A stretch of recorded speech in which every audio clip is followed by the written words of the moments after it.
Hey everyone, it's Maury from Traveling Solo. Today I'm going to talk a little bit about my photo and video equipment. On the mat you see three cameras. On the upper left is my Canon G7X Mark II. On the upper right is my Yi Action 4K action camera. And at the bottom is the newest addition to the family, my DJI Osmo Pocket. The Osmo is especially cool because it's a 4K video camera with a built-in gimbal, all in a form factor that fits in your hand or your pocket, as the name implies. I've used the top two cameras in my videos on my channel. I haven't had an opportunity to use the Osmo in practice yet, but I do have a couple of comparison video clips to show you later in this video. I'm not going to go into a lot of detail about the specifications of these cameras. There are a lot of video reviews for each one on YouTube that provide a lot more information about them than what I would be able to give you. So this is going to be more of an introductory overview. First up is the Canon G7X Mark II. I bought this for a few reasons. First, it has excellent image quality for both still photos and video. It seems to be used quite frequently by YouTubers because of this, as well as the nice crisp built-in audio and a flip-up display that can be turned toward the person filming.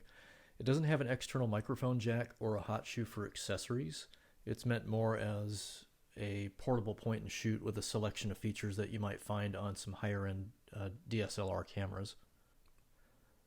The G7X has a full 1-inch 20 megapixel sensor and a fast 1.8 to 2.8 lens with decent low-light performance.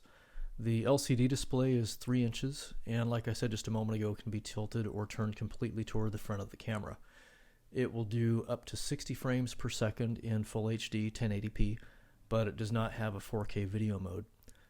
That doesn't bother me as I generally don't film in 4K, but I know that's a deal breaker for some. The only real challenge I've had with it so far is getting it to focus reliably on what I want it to focus on. I've improved it some with some built-in settings, but it can struggle in tight or complicated shots. It comes in around $550 plus or minus, so it's a good mid-range option. Next is my action camera, which is a Yi, that's Y-I, Action 4K. There is an improved version called the 4K Plus, but this model suits my needs and was more affordable.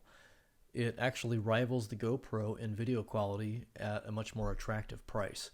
This one will shoot in 4K at 30 frames per second, 2.7K at 60, and 1080p at 120 frames per second. It also has lens distortion correction, which is nice, and electronic image stabilization, which seems to work alright, but it does cause some artifacts. But at a current price of about $115 online, it's a viable option for someone who doesn't have a lot of money to spend. It has a built-in 1/4-inch tripod mount, where the GoPro requires the external bracket for it. The 4K Plus will shoot 4K at 60 frames per second, but it's about twice the price. The newest addition is the brand new DJI Osmo Pocket, a 4K camera with an integrated gimbal. Basically, DJI took the camera from the Mavic drone, improved it a bit, and stuck it on the end of a gimbal. At $350, it's a little on the pricey side, and it's so brand new that even the accessories haven't launched yet. But so far, it seems to do exactly what is advertised. I watched a lot of reviews on it before I pulled the trigger, and my only complaint so far, besides the accessories not yet being available, is that the first one I bought had a broken gimbal, and I've seen reports of this being an issue out of the box. I exchanged it, and the replacement has been perfect. The Osmo Pocket will film up to 4K at 60 frames per second or 1080p at 120 frames per second and has active face tracking. It can be used on its own or connected to a smartphone, either an iPhone via the Lightning adapter or an Android phone with USB-C. And that's important because it does not support Android phones with a micro USB connector, presumably because of the transfer rate. It will use the screen of the phone as a larger display for the camera instead of the tiny 1-inch screen built into the camera itself. Be warned, though, that it must be activated by connecting it to a smartphone. I'm not sure why DJI requires that, but you have to download the Mimo app, plug in the camera to your phone, and then there's an internet activation process. It will also check for firmware updates at the same time, and there was actually one issued about a week or so after the camera launched, which improved audio and video quality under certain conditions. So I will wrap this up with a quick comparison of video footage between the Osmo Pocket and my iPhone X.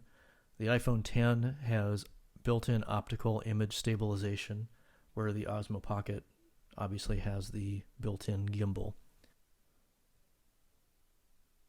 But this should give you a good feel for the difference between optical image stabilization and the quality that comes from a gimbal, even something this small and lightweight. I'll be headed east this spring, and I will have these cameras with me. So be sure to like and subscribe. And until next time, have a great day.